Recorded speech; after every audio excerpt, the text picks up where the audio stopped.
High friend, how are you? তোমরা কেমন আছো? আমি খুব ভালো আছি। তোমরাও নিশ্চয়ই ভালো আছো। আমি এবার আমার রান্নাঘরে চলে এসেছি, সুপর্ণাস কিচেনে। আজকে আমি করব পনির আর আলুর তরকারি। এখানে আমি গরম জল বসিয়ে দিয়েছি। আর এখানে আমি পনির আলুর তরকারি করতে, আজ স্যাটারডে, আমরা স্যাটারডেতে পনির খাই। পনিরের অনেক রেসিপি, তার মধ্যে এইটা একরকম রেসিপি। এখানে আমি মশলা নিয়েছি, একটা বড় সাইজের টমেটো নিয়েছি, 4-5টা কাঁচা লঙ্কা নিয়েছি, জিঞ্জার নিয়েছি, 1 চামচ কাশ্মীরি লঙ্কার গুঁড়ো নিয়েছি, হলুদ নিয়েছি, জিরে গুঁড়ো, স্বাদ মতো নুন, আর তো জানো চিনি তো মাস্ট। আর এই মশলাগুলো এবার আমি ব্লেন্ড করে নেব। দেখো, আজ স্যাটারডে, শনিবার।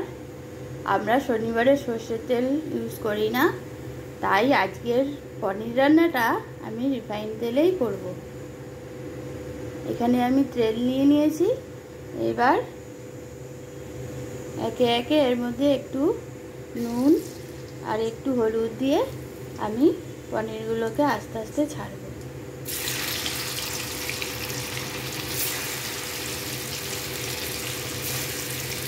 ছেড়ে সামান্য একটু ব্রাউন কালার হলে তারপর তুলে নেব তেল থেকে।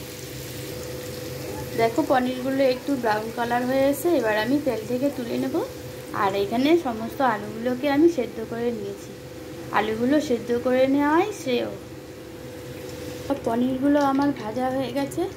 এবার তেলের মধ্যে আমি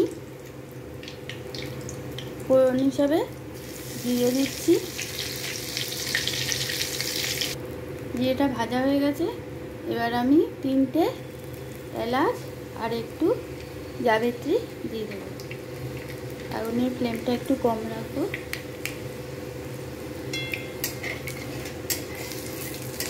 তারপরে আমি ব্লেন্ড করা মশলাটা আস্তে আস্তে ছেড়ে দেব।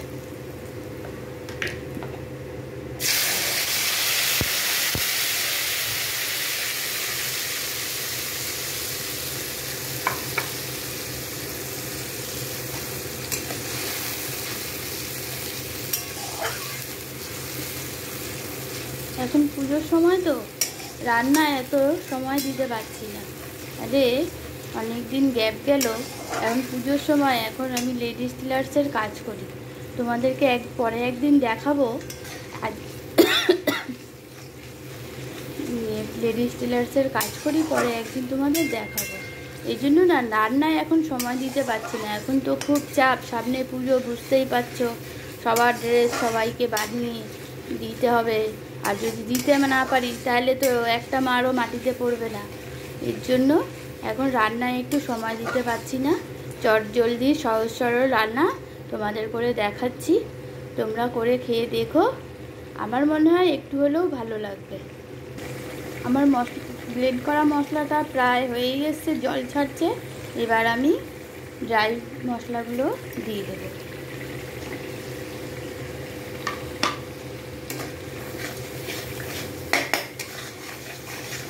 বুঝেছো কি সুন্দর রং, দেখতেই যেন মনে হচ্ছে এখনই খেয়ে ফেলি।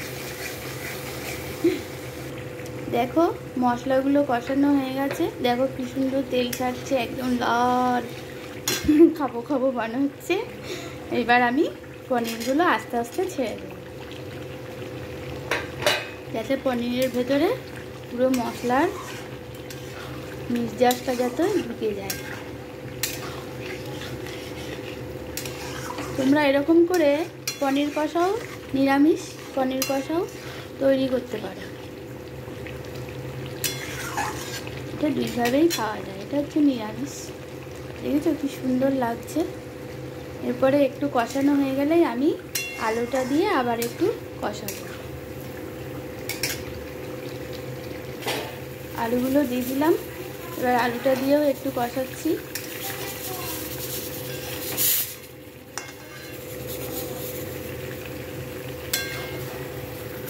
আমার পুরো তরকারিটা কষানো হয়ে গেছে। এবার আমি আগে গরম জল করে রেখেছিলাম, সেই জলটা দিয়ে দিচ্ছি।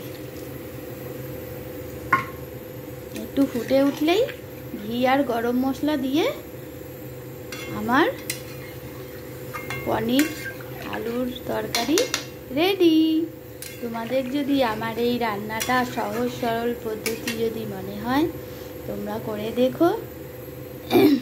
যদি মনে হয় তবে আমার এই চ্যানেলটাকে সাবস্ক্রাইব করবে, অনেক অনেক শেয়ার করবে, লাইক করবে। হ্যাঁ, থ্যাংক ইউ।